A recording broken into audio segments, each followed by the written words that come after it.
Na-destroy raw ang patunay, sabi ng DOJ, kaya ipinasa na lang sa ICC ang pag-imbestiga? May kinalaman ba si FPRRD sa pagkasira ng mga patunay? Alamin ang sagot ng lead counsel ni dating Pangulong Duterte. Panoorin, pakinggan, at ikaw na ang humusga.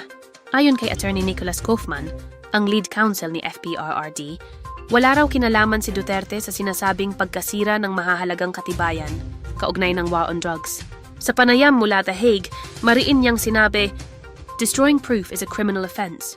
It was not done, and it was not done at his request or on behalf of him. Let me make that very clear." Nilinaw pa niya na kulang pa ang detalye mula sa DOJ, kaya hindi pa raw masabi ang buong konteksto.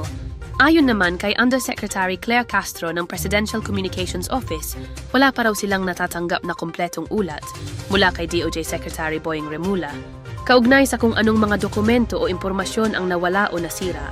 Matatanda ang sinabi ni Remulla na, "Everything that could be erased has been erased." Ibig sabihin, burado na raw ang halos lahat ng mahahalagang patunay, kaya pinayagan na ang ICC na ipagpatuloy ang kanilang sariling pagsisiyasat. Pero ang tanong ng ilan, kung halos lahat ng katibayan ay burado na, yung mga taong magsasalaysay laban kay FPRRD, hindi ba magmumukhang kwentong barbero na lang?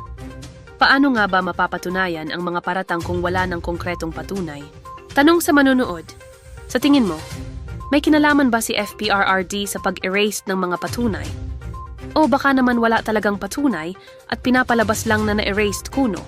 At sa paglilitis, magagamit kaya ng kampo ni FPRRD ang mismong pahayag ng DOJ bilang panangga o pang-question sa mga taong magsasalaysay laban sa kanya?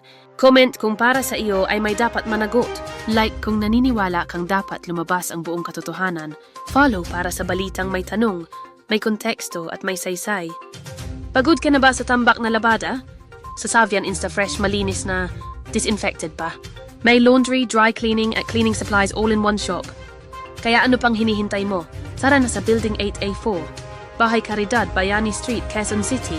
Sa Savian sulit ang linis at ginhawa.